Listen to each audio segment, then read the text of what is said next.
अपने लोगों को कुछ कहने और सुनने का अवसर जो मिल रहा है, यह एक ऐतिहासिक अवसर रहेगा कि जब लाखों की संख्या में एक साथ बैठ कर के सुमिरन ध्यान भजन किए थे और सत्संग की दो बातें कहे और सुने थे।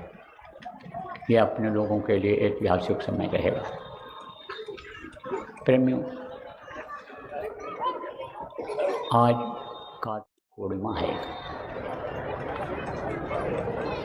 आपको आज कार्तिक पूर्णिमा के दिन यह समझने की ज़रूरत है, यह कार्यक्रम जो आयोजित किया गया है इसमें कुछ मार्गदर्शन मिलेगा, रास्ता मिलेगा। जो भटकाव हो रहा है, सुख शांति का रास्ता नहीं मिल रहा है, वो मिलेगा। उसके लिए आपने 2 दिन का कार्यक्रम आयोजित किया था। पहले आ गया मैं तो परसों भी आपको सुना दिया था, कल 2 समय सुनाया और आज ये चौथा सत्संग है। अब पीछे जो बताया गया उसकी समीक्षा करो, क्या क्या बातें बताई गई हैं और उसको अमल करो, मानो, उसके अनुसार चलो, तब तो सुख शांति मिलेगी, तब तो आत्मा का कल्याण होगा। और नहीं तो इसी तरह से दुख के संसार में पड़े रहना पड़ेगा। रोते हुए पैदा हुए, रोते ही जिंदगी बीत रही है और रोते रोते चले जाओगे। मुख्य मुख्य बातें जो बताई गई हैं वो मैं आपको याद दिलाता हूँ। कार्यकर्ताओं को भी, जिम्मेदारों को भी बातों को सुनना चाहिए। देखो प्रेमियों, आपको बताया गया कि एक दिन सबको माँ के पेट में रहना पड़ता है, तब यह मनुष्य शरीर मिलता है। मनुष्य शरीर माँ के पेट में ही बनता है। उस समय बड़ी तकलीफ़ रहती है। तकलीफ़ में प्रभु को याद करता रहता है जीव, और ये कहता रहता है कि बाहर निकालो हमको, बाहर निकालो, हम भजन करेंगे, हम आपके पास आ जाएंगे। तो ये वादा सब लोगों ने किया था और उम्मीद ले करके पैदा हुए थे। आषाढ़ महीना आता है, हरा भरा रहता है, तपन के बाद आता है, तकलीफ़ के बाद आता है। बैसाख जेठ के महीने में बड़ी तपन रहती, बड़ी गर्मी रहती है। उसके बाद में जब बरसात होती है, आषाढ़ आता है तो ठंडी हो जाती है। जो पौधे सूख जाते हैं, पेड़ सूख जाते हैं, जो बीज नहीं उगते हैं, ज़मीन में पड़े रहते हैं, वो भी उग जाते हैं, हरा भरा हो जाता है। उम्मीद लेकर पैदा हुआ आषाढ़ में कि जो हम वादा करके आए हैं वो पूरा करेंगे। लेकिन बीच में फिर समय निकला जब, तो सावन आया। सावन में कुछ होश आता है। बच्चा जो बहुत छोटा रहता है, उसको ज्ञान नहीं रहता, उसको जानकारी नहीं रहती है हर चीज़ की। लेकिन जब थोड़ा बड़ा होता है तो जानकारी होती है। तो सावन क्या बताता है कि सावन बनो। सावन माने उनके जैसा। किसके जैसा? इनके तुम अंश हो, प्रभु जैसा बनो, भगवान जैसा, जिसको भगवान कहते हो, भगवान जैसा बन जाओ। क्योंकि भगवान की ताकत भी इसी मनुष्य शरीर में आती है। आप ये समझो, जिनको आप भगवान मानते हो, चाहे राम भगवान हो, चाहे कृष्ण भगवान हो, चाहे और भगवान को मानते हो आप, वो सब मनुष्य शरीर में थे। तो मनुष्य शरीर में ही ताकत आती है। अब आप ये समझो सावन बन जाओ। लेकिन फिर ये दिक्कतें आती हैं, जिससे अंधेरा हो जाता है, भादों आ जाता है, तो अब वो भी ख़त्म होता है। क्योंकि अब परिवर्तनशील संसार है, यहाँ बदलाव होता रहता है। उम्र देखो ये छोटी थी और ये बढ़ती चली जा रही है, यानी बुढ़ापा आती जा रही है। बच्चे से जवान होता है, जवान से बुढ़ा हो जाता है, तो जो सांस है वो ख़त्म होता जाता है। अब आप ये समझो कि यानी कुंवार आया। फिर कुंवार आया तो कुंवार में कुंवारापन ख़त्म करना ज़रूरी होता है। तो वो तो कुंवारापन ख़त्म होता है और हुआ अपने लोगों का। जब गुरु मिल गए, गुरु महाराज जैसे गुरु मिल गए, तो कुंवारापन ख़त्म हो गया, अकेलापन ख़त्म हो गया। उनका दामन थाम लिया, उनका हाथ पकड़ लिया, उन्होंने जीवात्मा की डोर को आनी ले लिया और आप ये समझो कि कार्तिक में जो यानी जिसकी पूर्णिमा है आज, काया के अंदर देखने के लिए बता दिया। लेकिन आपने कितने लोगों ने आपने देखा अंदर में कुछ देखा? बहुत थोड़े लोगों ने। अंदर में आपको कुछ दिखाई नहीं पड़ा। आँख बंद करने के बाद अंधेरा ही रहा, कान बंद करने के बाद कुछ सुनाई नहीं पड़ा। तो गुरु मिलने का फ़ायदा नहीं हुआ, नाम मिलने का, नामदान लेने का फ़ायदा नहीं हुआ। तो कहते हैं सुबह का भूला शाम को अगर घर वापस आ जाए तो भूला नहीं कहलाता है। आप चेत जाओ। आप ये समझो कि पापों को नष्ट करो, क्योंकि पाप की वजह से ही नहीं दिखाई पड़ा। पाप कर्म जो पहले के थे पूर्व जन्म के, उनकी वजह से अंदर की आँख नहीं खुली, अंदर का कान नहीं खुला, तीसरी आँख तीसरा कान नहीं खुला। जो इस जन्म में अभी तक जिसकी जितनी उम्र है आपकी, उस हिसाब से अभी इस जन्म में जो भी जान अनजान में बुरे कर्म बन गए, उसकी वजह से यह दिक्कत आई, उसको हटाना ज़रूरी है। तो ये महीना जो आपको मिला हुआ है, कल से लागू हो जाएगा, चालू हो जाएगा अगहन। तो अग माने होता है पाप, और हन माने होता है हनन करो। हनन करो मतलब नाश करो, उसका ख़त्म करो, उस चीज़ को बिल्कुल जड़ मूल से ख़त्म करो। तो प्रेमियों, ये जब ख़त्म करोगे तब आपका काम पूरा होगा, तब सावन बन पाओगे, उनके जैसा बन पाओगे। और जब यह आत्मा प्रभु तक पहुंच जाएगी तो उन्हीं जैसे हो जाएगी, उन्हीं की ताकत आ जाएगी। अरे जो लोग देवी और देवताओं की परछाई चक्रों पर देख लेते हैं, दर्शन उनको नहीं हो पाता है, परछाई देख लेते हैं, उनके अंदर भी ताकत आ जाती है। किसकी ताकत आ जाती है? देवी और देवताओं की। उस लोक में पहुंचने पर, वहाँ लोक की रचना देखने पर ही कुछ न कुछ ताकत आ जाती है। और वहाँ जब ये जीव पहुँच जाता है तो पूरी ताकत उसी तरह की हो जाती है। इंद्रलोक में पहुँच गया तो इंद्र जैसी ताकत आ गई, वरुणलोक में पहुँच गया वरुण जैसी ताकत आ गई। आप ये समझो कि यानी शिवलोक में पहुँच गया तो शिव जैसी ताकत आ गई, ब्रह्मा जैसी ताकत आ गई, विष्णु जैसी ताकत आ गई। ईश्वर लोक में पहुँच गया तो उनकी जैसी ताकत आ जाती है। तो सावन बन जाता है, ये जीव सावन बन जाता है। तो सावन बनने के लिए पापों को नष्ट करना जरूरी है प्रेमी। मोटी बात आप ये समझो। तो ये कैसे नाश होगा, इस पर विचार आपको करने की ज़रूरत है। बार बार कहा जा रहा है कि गुरुमुख बनो, गुरुमुखता लाओ, गुरु भक्ति करो, लेकिन वो हो नहीं पा रहा है। क्यों नहीं हो पा रहा है? इसलिए कि या तो लोग समझ नहीं पाते हैं, अब या तो आप समझा नहीं पाते हो। क्योंकि मैं ये देख रहा हूँ, इसमें गांव के लोग ज़्यादा हैं और गांव की बोली बानी अलग होती है।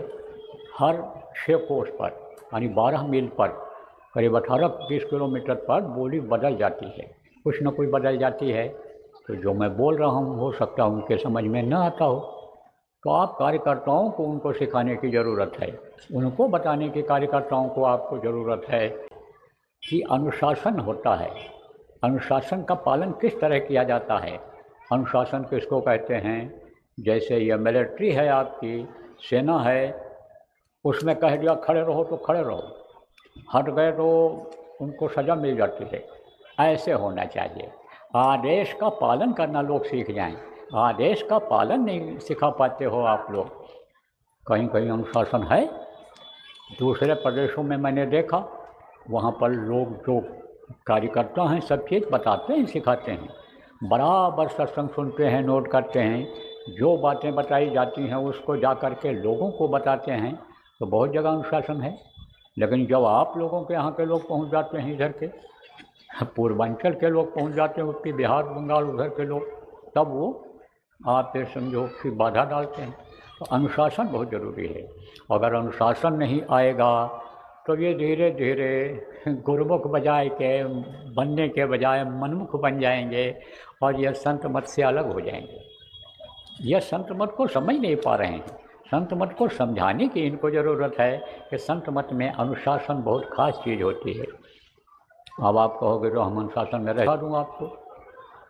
देखो 12-14 भंडारे चल रहे हैं, लेकिन सबकी व्यवस्था एक जैसी नहीं है।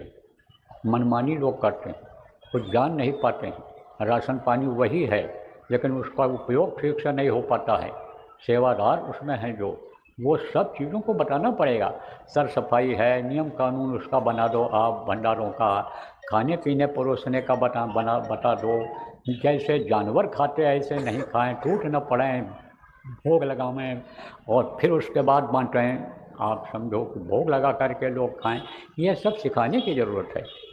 अभी जब मैं मिलने आऊँगा, दौड़ पड़ेंगे जैसे भेड़ बकरी दौड़ते हैं। ये कोई अनुशासन है?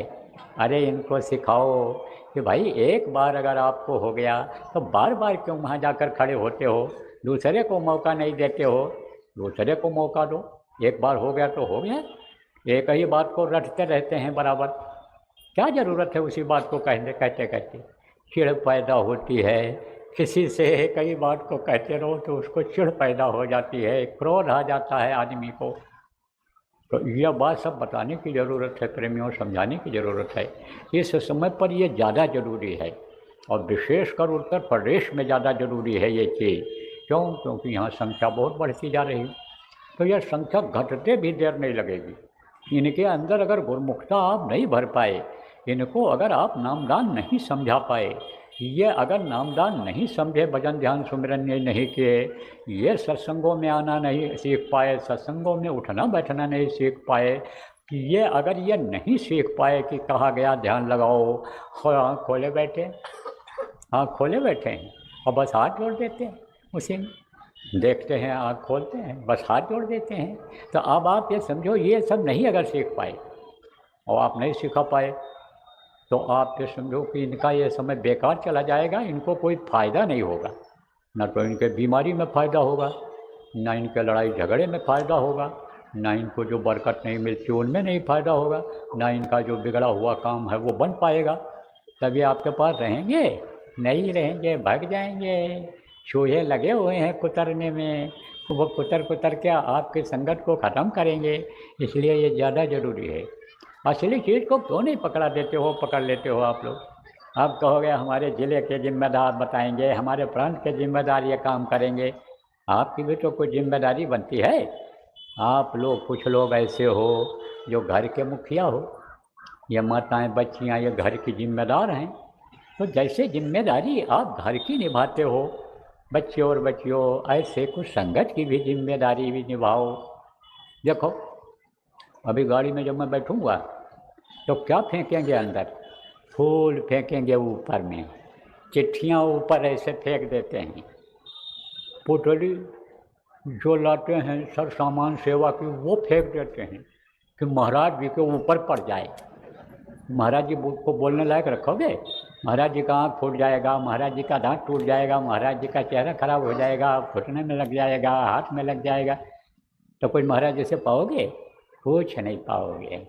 मुर्गी अगर मार के न खा जाए तो रोज अंडा दे, और मार के खा जाओगे एक दिन तो क्या होगा भैया? तो ये सब कौन सिखाएगा? बगल वाले को ही बोलना चाहिए, ऊपर क्यों फेंक दिया? अब क्यों सिक्का लेकर आते हो, ऊपर डाल देते हो, लगता है हड्डियों में 4 दिन दर्द करता है। तो ये कौन बताएगा? इनको कौन समझाएगा? इनके समझ में आता है? यह सब बात आप बताने की ज़रूरत है, समझाने की ज़रूरत है। गांव-गांव में आपको ये, घर-घर में जहाँ-जहाँ सत्संगी हैं, आदमी नियुक्त करना है जो ये सब चीज़ें बतावें, अनुशासन इनको सिखावें और भजन ध्यान करावें। तो प्रेमियों, मैं आपको बता रहा था कि देखो यह पाप को नष्ट करना ज़रूरी है। तो पाप तो तभी नष्ट होगा कि जब आप समझो भजन करोगे, सेवा करोगे, और दोनों चीज़ अगर नहीं करोगे तो पाप से दब जाओगे। और पाप का बोझा बहुत बड़ा होता है, पाप समुद्र में भी नहीं समाता है। आगे न काह न अबला कह सके, काह न सिंधु समाए, काह न पावग जल सके, और काल काहि न खाए। कहा गया है कि काह न अबला कर सके। अबला किसको कहते हैं? जिसके पति नहीं होता है, घर में और कोई नहीं होता है, वो पुत्र नहीं पैदा कर सकती है, क्योंकि बगैर पुरुष की औरत, लड़का औलाद, लड़की कोई भी कुछ नहीं पैदा कर सकती है। दोनों के उससे होता है, रज और बीज जब मिलता है तभी बच्चा बनता है। तो अब आप ये समझो बच्चों कि अबला पुत्र नहीं पैदा कर सकती है। और काह न सिंधु समाए, पाप सिंधु में नहीं समाता। सिंधु माने होता है समुद्र। समुद्र बहुत बड़ा होता है और बहुत गहरा होता है, लेकिन पाप उससे भी भारी है और बड़ा है। तो काह न सिंधु समाए और काह न पावे जल सके। क्या चीज़ यानी समझो कि समुद्र में क्या चीज़ आग में नहीं जलता है। देखो आग ऐसी चीज़ है कि लोहा को भी गला देती है, लोहा भी पिघल जाता है। आप सोना चांदी देखो, सब को गला देता है आग, मतलब पतला कर देता है, जला देता है, रूप बदल देता है। लेकिन कौन सी ऐसी चीज़ है कि जो आग में भी नहीं जलती है। तो काह ना पावक जल सके और काल का ही न खाए। काल किसको नहीं खाता है। काल के जाल में सब फंसे हो और काल के गाल में एक दिन सबको जाना पड़ेगा। तो अब आप ये समझो इसका जवाब है। क्या जवाब है इसका? जवाब है पुत्र ना अबला कर सके और काह ना अबला कर सके, तो पुत्र ना अबला कर सके, अबला जो होती है, काह ना अबला कर सके, काह न सिंधु समाए और काह न पावक जल सके, काल का ही न खाए। तो कहा पुत्र ना अबला कर सके, पुत्र नहीं पैदा कर सकती है अबला। और पाप सिंधु में नहीं समाता है, समुद्र में नहीं समाता है। और यश और कीर्ति जो होती है, यश और कीर्ति किसको कहते हैं? अच्छा काम जो करता है वो कभी भी ख़त्म नहीं होता है, कोई असर उस पर नहीं पड़ता है। देखो प्रेमी, हमको भी किसी ने नामदान दिलाया था, हमको भी सिमरन ध्यान भजन पर किसी ने जोर दिया था, हमको भी कोई गुरु महाराज के पास ले गया था। किसी को भी आप ला दोगे रास्ते पर, समझा दोगे, सिमरन ध्यान भजन में लगा दोगे और अंदर में उसको दौलत मिलने लग जाएगी तो आपको भी गुरु मानने लग जाएगा। अहंकार मत करना उस समय पर, क्योंकि गुरु आप नहीं हो। 10 आदमी गुरु जी कहने लग गए तो अहंकार आ जाता है लोगों को। अहंकार मत करना, लेकिन आपको भी मानने लगेगा, कहेगा भाई आप हमारे मार्गदर्शक हैं, पथ प्रदर्शक हैं। तो मार्गदर्शक पूर्णिमा में इस चीज़ को आपको समझने की ज़रूरत है प्रेमियों। क्या जानने की ज़रूरत है कि सेवा करो, लोगों को लगाओ इस काम में, लगो इस काम में। किस में?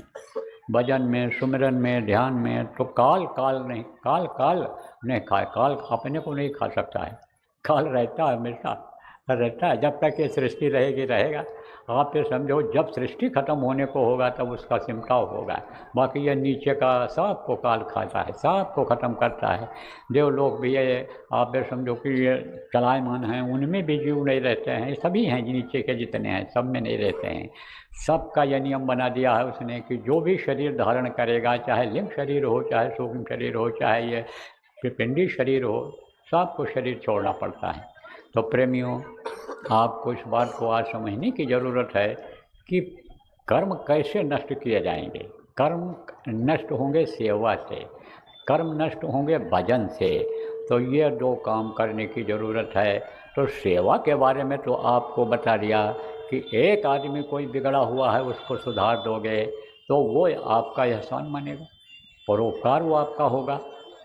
आप बिगड़ा हुआ आदमी कौन होता है? कहोगे शराबी कबाबी बिगड़े हुए होते हैं, सटोरिया जुआरी चोर डकैत बिगड़े हुए होते हैं, उनको तो सुधारना है, लेकिन अपने परिवार को भी सुधारना है। परिवार में भी अगर कोई ऐसा है तो उनको सुधारना है। और ये परिवार जो अपना है, ये कौन परिवार? ये संगत का परिवार, यह भी अपना परिवार है। इनको सुधारना है, इनको अनुशासन सिखाना है, इनको हर चीज़ को बताना है कि सब काम करो, लाइन से करो, धीरे से करो, धीरे धीरे रे मना, धीरे ही सब होए और माली शीशे पेड़ को ऋतुवाय फल होए। देखो भाई, नंबर कह दो सबका लग जाएगा। जब बाबा बोल रहे हैं हम एक एक से मिलकर जाएंगे, तो क्यों जल्दी करते हो तुम? अभी तुम्हारा जेवर कोई निकाल ले जाए, अभी कोई मोबाइल निकाल ले जाए, अभी जेब खाली कर ले जाए, फिर भीख मांगना पड़े, दे दो हमको भाड़ा किराया दूसरे से, तो क्या फ़ायदा है? इसलिए ये सब बताना, समझाना और इसमें लगना ज़रूरी होता है। एक बार आदमी की जब आदत बन जाएगी तब उसी तरह से चलेगा। नहीं अगर देखा भेड़ की चाल में तो सब भूल जाते हैं, देखा देखी उसी तरह से करने लगते हैं। तो ये सेवा है, ये सेवा भी समय ज़रूरी है। और क्या कर्म काटने के लिए ज़रूरी है? साधना शिविर लगवाना है, उसका जो मुहूर्त है वो चालू हो गया है और वो अभी चलेगा। कब तक चलेगा? आपके संक्रांति तक चलेगा। मकर संक्रांति जिसको कहते हैं, जिसको खिचड़ी कहते हो आप बहुत से लोग, वो खिचड़ी तक चलेगा, उस समय तक चलेगा। तो उसमें साधना शिविर लगवानी है, जगह जगह पर लगवा दो, घर घर में आप लगा लो अब की बार। और अब की बार की ये साधना शिविर जो रहेगी ये अखंड नहीं रहेगी। अखंड किसको कहते हैं कि कोई न कोई बैठा ही रहता था। 5 दिन का है तो पाँचों दिन कोई न कोई 2-4 आदमी वहाँ जहाँ शिविर लगती थी बैठे ही रहते थे। अब की बार कोई ज़रूरी नहीं है, रात को 11 बजे तक करो, उसके बाद सो जाओ, छुट्टी कर लो। सोने की व्यवस्था वहाँ अगर है तो वहीं पर जो बाहर से भी आया है, दूसरे गांव से भी आया है, वो भी सो जाए। व्यवस्था बना दो अगर व्यवस्था है तो, और नहीं तो साधना के अपने घर चला गया। बच्चियां रात को नहीं रुकेंगी, माताएं वहाँ नहीं रुकेंगी, औरतें जिनको कहते हो, स्त्रियां कहते हो, महिलाएं कहते हो, महिलाएं नहीं रुकेंगी। वो सूरज निकल आएगा, जब उजाला हो जाएगा तब जाएंगी और दिन में अपना करेंगी। और इस कदर चल देंगी, इस समय से चल देंगी कि अंधेरा होते होते घर पहुंच जाएंगे। और बाकी आप रुक सकते हो वहाँ, अगर भोजन की भी व्यवस्था बन जाए, जैसे अपने आश्रम जगह जगह हैं तो वहाँ व्यवस्था हो सकती है, तो वहाँ भोजन भी बन जाए, भोजन करके और लोग आराम कर लें। रात को 11 बजे से और 2 बजे तक न करो आप, उसके बाद फिर बैठ जाओ, 11 बजे तक कर लो। मौका मिले जिसको तब पहुँच जाओ, दुकान भी देख लो और साधना भी कर आओ, खेती का भी काम कर लो, नौकरी भी कर लो और साधना शिविर में भी शरीक हो जाओ। तो अब की बार ऐसा रहेगा। और मन जब साथ दे तब बैठो। मन अगर उचाट पैदा करता है, पैर में अगर झुनझुनी हो गई, घुटने में दर्द हो गया, तो बैठने से कोई फ़ायदा नहीं। मन तो उधर दर्द की तरफ हो जाएगा तो उठ पड़ो और पैदल चल लो, तो ये जो सुन्न हो रहा है, झुनझुनी जिसको कहते हो, वो ख़त्म हो जाएगी। और फिर आप पानी पेशाब करके फिर आओ, मुँह धो करके बैठ जाओ, कि आलस ही ना आवे, नींद ना आवे। अब ये कोई ज़रूरी नहीं है कि 3 घंटा बैठे रहो, ऐसे ऐसे करो, ऐसे हूँ गाओ, और उसी में नाक भी बोलने लगे। बहुत से लोगों की सोते समय बैठे रहें चाहे लेटे रहें, घुर्र घुर्र घुर्र घुर्र नाक भी बोलने लगती है। नाक अगर बोली तो नया आदमी तो कहेगा सूरज चढ़ गई इनकी, और चढ़ने में बड़ी तकलीफ़ हो रही है, देखो ये घर घर हो रहा है। तब तो वो कुछ और सोच जाएगा। तो यह सब कोई ज़रूरी नहीं है कि नाक बुलाते रहो और बैठे रहो, साधना में बैठें। आलस आवे चले जाओ, लेट जाओ, और फिर उसके बाद में जब नींद पूरी हो जाए, हाथ मुँह धो लो कि आलस ख़त्म हो जाए, तब आओ फिर बैठ जाओ, फिर ध्यान लगाओ, भजन करो, सुमिरन। आप ये समझो कि ज़्यादा से ज़्यादा 2 बार, ज़्यादा से ज़्यादा 5 बार, और नहीं तो 1 बार 2 बार काफ़ी है। बार बार जब बैठो, बैठो कई बार, लेकिन सुमिरन बार बार ज़रूरत नहीं है। 1 बार 2 बार कर लिया, ज़्यादा से ज़्यादा 5 बार किया 24 घंटे में, उससे ज़्यादा नहीं। ध्यान खूब लगाओ, भजन खूब पढ़ो। कोई तनिके नहीं बैठना है कि ऐसे बैठ गए, ऐसे एकदम से जैसे बैठते हैं योगी लोग ऐसे एकदम से, ऐसा कोई ज़रूरत नहीं है। आराम से बैठ जाओ, ऐसे बैठो कि कहीं भी शरीर में तनाव न हो, किसी भी नस में किसी भी जगह तनाव ना हो। तनाव जानते हो, खींचातानी जैसे से तान के बैठ गए, ऐसा ना हो कि जैसे से दर्द करने लगे, हड्डी में दर्द हो जाए, नसों में दर्द हो जाए, ऐसा न बैठो। आप आराम से बैठ जाओ और मन को शांत करो। मन इधर उधर भगे ना, भगे जिस विषय पर वो सोचने लगे, उस विषय को सोच करके ख़त्म कर दो। कह दो अब कुछ नहीं है, बात ख़त्म कुछ समय के लिए, अब उधर हम नहीं सोचेंगे, नहीं करेंगे ये। और फिर आराम से बैठो, मन को रोक करके, और ध्यान में सीधा देखो, एकदम से ऐसे सीधा देखो, और सीधे से थोड़ा सा ऊपर, यानी समझो कि आँख को ऐसे ऊपर करो, थोड़ा सा ऊपर, ज़्यादा नहीं कि ऐसे उलट करके और देखो ऊपर, ऐसे जैसे पुतलियों को ऊपर कर लेते हैं और ये अंदर में जो ढेला होता है ये इसको ऊपर करते हैं, ये सब कुछ नहीं। आराम से सीधा देखो, ऐसे बैठे रहो तो सीधा देखो, और थोड़ा मान लो बैठे बैठे थोड़ा तकलीफ होने लगी, झुक करके बैठते हैं, थोड़ा हल्का सीधा हो जाओ जिससे बदन में दर्द न हो, और फिर सीधा देखो। सीधा देखने के बाद थोड़ा सा ऊपर कर लो, ज़्यादा नहीं। लगातार जहाँ देखो वहीं देखते रहो, लगातार उसी जगह पर देखो, और मन से कहो जहाँ देख रहा हूँ यहीं पर तू रह। तो थोड़ी देर के बाद फिर मन रुकने लगेगा, मन रुक जाएगा। एक दो बार श्वास ले करके बैठने पर भी, पाँच बार 7 बार ले करके भी बैठने में, श्वास छोड़ने में पर भी रुकने लग जाता है। तो ऐसा अभ्यास करो आप लोग, इस तरह का अभ्यास करो। साधना शिविर हो चाहे कहीं लगाई गई हो, पूरे गांव के लोगों की, तहसील के लोगों की, शहर में मोहल्ला के लोगों की, तो वहाँ पर, और घर में लगाओ आप, जितने भी नामदानी हैं सब लोग बैठो। जैसे एक 24 घंटे का समय, एक 8 घंटे में, 8 दिन में, 4 दिन में, 3 दिन में, वो आपके ऊपर है। और रोज़ अगर समझो कोई प्रेमी है आपके घर में तो रोज़ आप लगा सकते हो। पूरा परिवार अगर समझो नामदानी है तो आप रोज़ लगा सकते हो। तो उस समय पर जब यानी समझो बैठो तो साधना में ही मन रहे और इधर उधर मन न जाए। आप भोजन बना लो, आप कपड़ा धो लो, आप नहा धो लो, लेकिन और जो काम एक्स्ट्रा काम है, जैसे अलग से काम करते हो, मोबाइल पर ही बात करना है तो भाई आज बात नहीं करेंगे, कल कर लेंगे। कुछ काम ऐसे हैं कि जो रोके जा सकते हैं, और रोज़ वाले काम भी रोके जा सकते हैं। कि जैसे मान लो बहुत से लोग नहाते धोते हैं, उसी समय अपना कपड़ा धो डालते हैं, उसी समय यानी जो पहने हुए होते हैं उसको धो देते हैं, दूसरे दिन फिर धो देते हैं, बराबर धुला हुआ मिलता है। रोज़ सफाई होती है, नाली की रोज़ सफाई करते हैं, रोज़ जो ज़रूरी काम है उसके अलावा भी रोज़ करते हैं।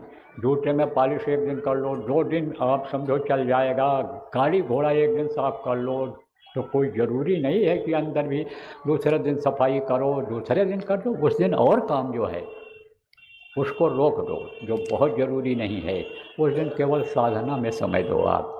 क्योंकि प्रेमियों, जब समय निकल जाएगा तो फिर वापस नहीं आएगा। आप पछताए हो क्या, जब चिड़िया चुग गई खेत, यानी समझो कि जाएंगे रखवाली करने खेत की, तब तक उधर योजना बनाते रहे जाएंगे, तब तक खेत को चिड़ियों ने खा करके खाली कर दिया। का वर्षा जब कृषि सुखाने, समय चूक पुन का पछताने। कहते हैं बरसात जब यानी नहीं हुई और फसल सूख गया, फिर बहुत बरसात हुई तो क्या फ़ायदा उस बरसात से। ऐसे ही तो देखो प्रेमियों, यह बात समझो कि अभी तो गुरु की दया हो रही है, लेकिन कोई ज़रूरी नहीं है कि यह दया फिर मिले। और यह दया जब नहीं मिलेगी तब आपको बहुत दिक्कत आएगी, ज़्यादा मेहनत करनी पड़ेगी। कि जैसे कोई चीज़ कोई बांटने के लिए गया, जैसे आप लोग भोजन बांटते हो, परमार्थी लाभ लेते हो, आप परोपकार करते हो, चतुर्दशी और पूर्णिमा को भोजन बांटते हो, बहुत से लोग पैकेट बांटते हो। आप कहीं बैठ करके बांटने लग जाओ और फिर बांट करके जब न लोग आवें तब आप वापस आ जाओ, और फिर कोई आवे खाने के लिए कि वो तो जय गुरुदेव वाले बांटते रहते हैं, चलेंगे खाए आएंगे। अब आएगा तो आप मिलोगे नहीं, तब उसको कहाँ जाना पड़ेगा, पूछेगा वो कि भाई कहाँ इनका आश्रम है, कहाँ से आते हैं बांटने के लिए, इनका घर कहाँ पर है। तब घर जाना पड़ेगा कि नहीं मांगने के। और कोई ज़रूरी नहीं है कि तब तक आपके पास रहा ही, ख़त्म भी हो सकता है, पका कर नहीं खिला सकते हो आप, तो भूखा रह जाएगा कि नहीं। ऐसे ही ये जीवात्मा कहीं भूखी ना रह जाए। इसलिए यह मौका है, गुरु की दया मिल रही है, गुरु की धार मिल रही है, गुरु बरसात कर रहे हैं दया की। और हमारा लक्ष्य भी जीवन का यही है कि हम चलते चलते, आप समझो कि काम जीवों का जो गुरु महाराज ने सौंपा है, इसको करते करते ही हम शरीर छोड़ें।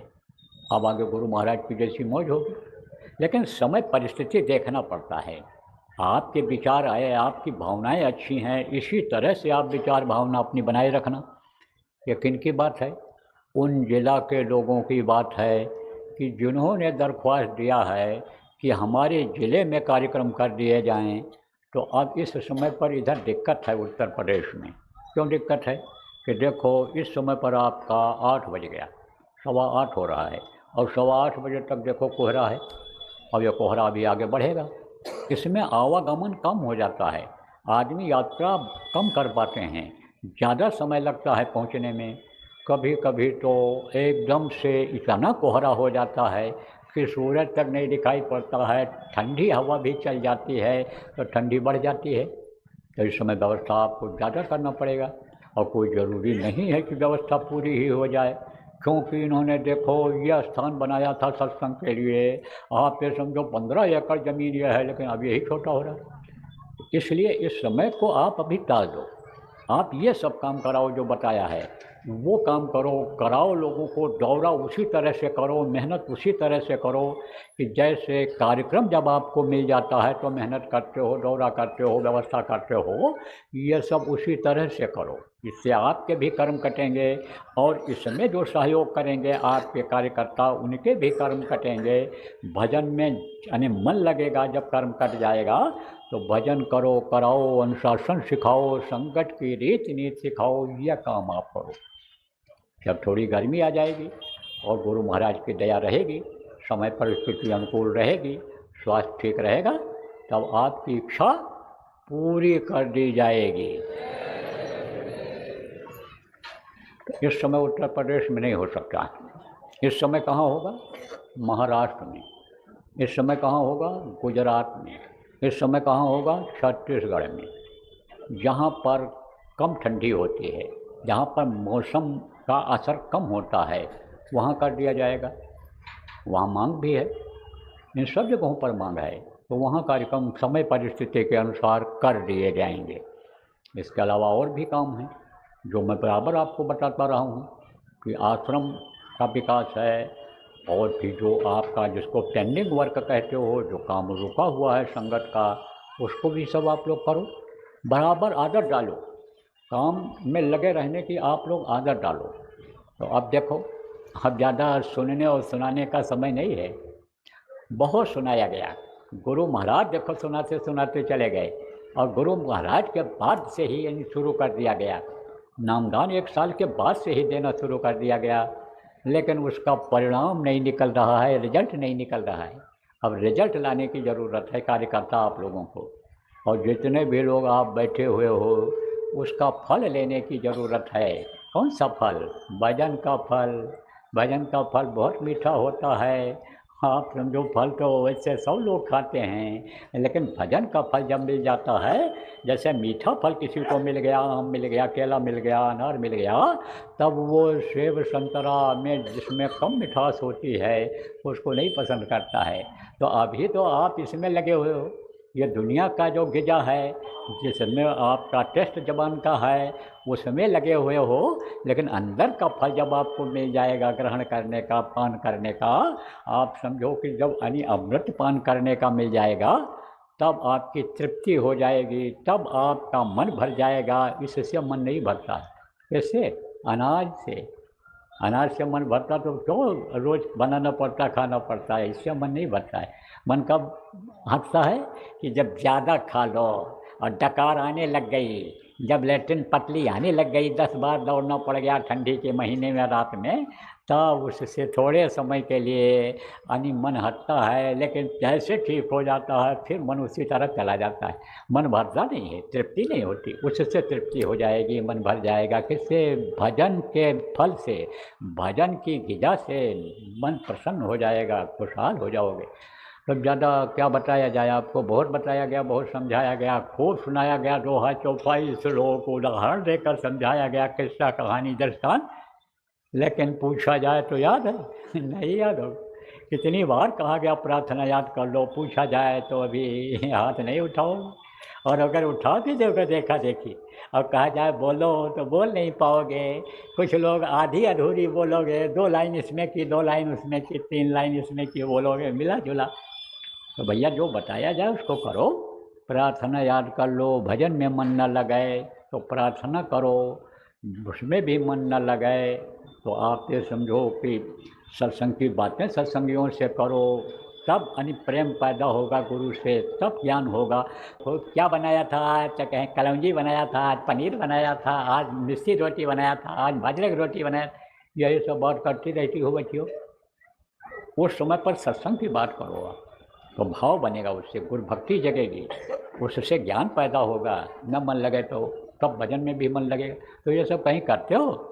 नहीं करोगे तो भोगोगे, हमको क्या है? हम तो बता के जा रहे हैं, हम अपना कर्तव्य पूरा करके जा रहे हैं, जिम्मेदारी अब आप लोगों की है, आप जानो।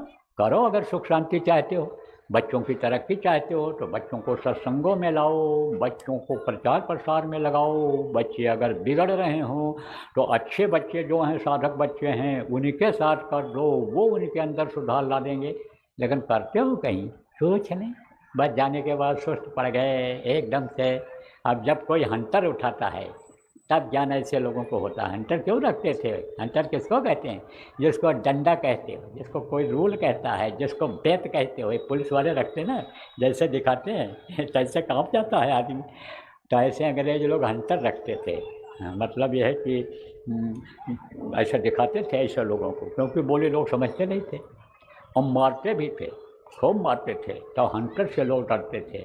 तो या तो अब डंडा लेकर चला जाए, हंटर रखा जाए कि जैसे कोई गलती करो तो ऐसे मारा जाए, तो वो अच्छा रहेगा? वो अच्छा नहीं रहेगा। प्रेम से जो समझाया जाए उस बात को पकड़ लो सब लोग, उसमें आपका फ़ायदा रहेगा। तो प्रेम से समझा रहा हूँ कि भाई अनुशासन सीखो, उठना बैठना तौर तरीका संगत में सीखो, और प्रार्थना करो, सुमिरन करो, ध्यान करो, और परहेज करो। किस बात का परहेज? बहुत बातें बताई गई। जो बातें भजन ध्यान सुमिरन में बाधक हैं, जो काम बाधा डालता है, उस काम को क्यों करते हो? अभी कहीं मिल जाए यहाँ से निकलने के बाद, कोई भी दुकान लगी हो, बस लाओ, गबर गबर खाते चले गए। अभी नहीं देख रहे हैं इसमें क्या चीज़ पड़ी हुई है, क्या है। बस लड़के ने कहा ये हमको खरीद दो, अब अंग्रेजी में लिखा है उसमें। अंग्रेजी पढ़े हो? सब लोग नहीं पढ़े हो, सब लोग अंग्रेजी नहीं पढ़े रहते हैं। बस लटका हुआ है, दे दिया, उसी की आदत बन गई है। उसमें क्या पड़ा है, कौन सा तेल पड़ा है, सरसों का तेल है कि सोयाबीन का तेल है कि जानवरों की चर्बी का तेल है, किसमें बना हुआ है। बस अब बच गया, लड़के से खाते खाते तो फेंकोगे, फिर गबर गबर भाभी आप भी खाने लग जाओगे वही वही, तो फिर दूसरे को भी देने लग जाओगे। तो असर आएगा कि नहीं आएगा? ये सब बातें देखो, सीखना जानना जरूरी, यही कारण है। न तो भजन बनता है, और न सत्संग में मन लगता है, और न साप्ताहिक सत्संग में जाने का मन कहता है। यह सब कारण है। आज ये बात बताना जरूरी है अभी समय पर, क्योंकि संगत बहुत बढ़ती चली जा रही है। तो बस ये वही भेड़ बकरी का चाल हो जाएगा कि एक जिधर गया वो उधर सब चल पड़े। कैसे बता दे? मेला लगा था, मेला, तो मेला में औरतें जा रही थी देवी को फूल पत्ती प्रसाद चढ़ाने, पूजा करने। तो चल पड़ी। दूर था थोड़ा, एक औरत का पेट खराब था, तो भीड़ बहुत थी, तो कहाँ जाए, कहीं जगह नहीं मिली। बस वो वहीं रास्ते में ही बैठ गई, और वहीं पर उसने टट्टी का दिया, लैट्रिन जिसको कहते हो। अब सोची कि उठेंगे तो सब लोग डांटेंगे, फटकारेंगे, और भीड़ पीछे से चली आ रही है, पैरों में लगेगा तो लोग कहेंगे इसी ने गंदा किया है, और हम भी गंदे हो गए, अब नहाए धोएंगे तब देवी का पूजा करने जा पाएंगे, तो कहीं मारपीट न हो जाए। तो उसने क्या किया, वो जो फूल पत्ती दीपक और प्रसाद थाली में लिए हुई थी उसके ऊपर डाल दिया। अब उसने डाला तो पीछे जो औरतें आ रही थी उन्होंने भी डाल दिया, और जो लोग आ रहे थे उन्होंने भी डाल दिया। अब डालने के बाद ढेर लग गई, और जब ढेर लग गई तो वहीं पर जो है प्रार्थना होने लग गई, गाना होने लग गया, फिर वहीं तालियां बजने लग गई, फिर वहीं नाच शुरू हो गया। अब वो पुलिस वाले आए, अब बोले भाई यहाँ क्यों इकट्ठा हो गए, रास्ता रोक दिया आप लोगों ने। लोग को किसी ने कहा देवी जी यहीं प्रकट हो गई, वहाँ जाने की ज़रूरत नहीं है। तो पुलिस वाले थोड़ा बुद्धिमान थे, उन्होंने कहा भाई इतना जल्दी देवी कहाँ से प्रकट हो जाएंगी। हटाया फूल, जब उसके अंदर देखा कि गंदगी पड़ी हुई है, तो कहा ये कौन देवी हैं? उसी में से एक ने कहा यह हंगामा देवी हैं। तो हंगामा देवी नाम रख दिया, और वहीं पर अन्य स्थापित हो गई, मूर्ति स्थापित हो गई हंगामा देवी की, और वहीं पर मंदिर बन गया। तो देखा देखी हुआ।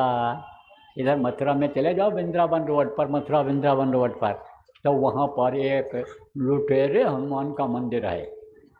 तो बहुत पहले मच गया था वहाँ, उधर टांगा से जा रहा था तो वो टांगा वाला कहा लुटेरे हनुमान, लुटेरे हनुमान, चलो लुटेरे हनुमान, चलो वृंदावन, चलो वृंदावन। तो हमने कहा भैया लुटेरे हनुमान कौन है?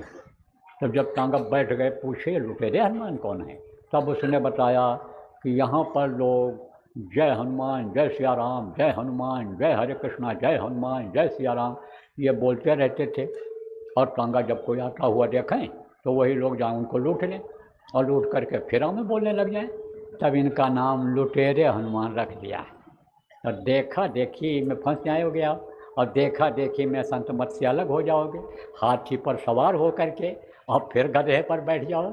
इतनी मेहनत करके गुरु महाराज ने और आपको कुछ बनाया लाया और आपको बताया और सिखाया और करने की ये ज़्यादा सुनाने बताने का समय नहीं है, अब तो करने और कराने का सीखने का समय है। तो प्रेमियों जाओ, गुरु महाराज की दया रही और ये कार्यक्रम आपका संपन्न हो गया। और इसी तरह से जब मौका मिल जाया करे तो आ जाया करो, कोई अवसर जब आपको मिले तो उससे मत चूका करो। और देखो 2-3 दिन इधर जो आपको सुनाया गया, बहुत सारी बातें शिक्षात्मक बातें सुनाई गई हैं, उनको और जो नए लोग आए थे आपको कोई नई बातें भी मिली हैं, उनको बराबर याद करते रहो और जो आपके फ़ायदे का है उस बात को मानो और करो। सब लोगों का सहयोग रहा है। किसका सहयोग रहा? आस पास में जो लोग रहते हैं उनका भी रहा, अधिकारियों, कर्मचारियों, राजनेताओं का भी रहा, और आप लोगों का सहयोग रहा, व्यवस्था करने वालों को और आने वालों को। बैठने में तो अनुशासन बनाए रहते हो आप, लेकिन जब ये होता है ख़त्म होने वाला है तब उठा बैठी शुरू हो जाती है। भजन का समय आता है, जब ध्यान पर बैठने को होता है तब उठा बैठी शुरू हो जाती है। तो फिर भी यानी समझो ये कुल मिला करके यानी शांतिपूर्वक कार्यक्रम निर्विघ्न संपन्न हो गया। अब धीरे धीरे आप लोग अपने अपने स्थान की तरफ प्रस्थान करो। अधिकारी कर्मचारियों से, पुलिस वालों से मुझे यह कहना है, तो छोटे छोटे बच्चे लेकर के लोग आए हैं, औरतें आई हैं, या आराम से यहाँ कुशल क्षेम पूछने के लिए मंत्री वगैरह आए, उनके भी हम आभारी हैं। जो अधिकारी कर्मचारी इस कार्यक्रम को संपन्न बनाने में, शहर के प्रमुख नागरिक इस कार्यक्रम को संपन्न बनाने में, पंच प्रधान जो भी इस कार्यक्रम को संपन्न बनाने में सहयोग किए, हम सबके आभारी। जिन्होंने व्यवस्था किया, जो प्रचार प्रसार किए, जिन्होंने अच्छे काम के लिए जगह दिया, हम सबके आभारी हैं। और आसपास के लोगों से ये यानी कहेंगे कि इन बच्चों से कोई गलती हुई होगी तो आप माफ़ कर दें। तो बोलो जय गुरुदेव, जय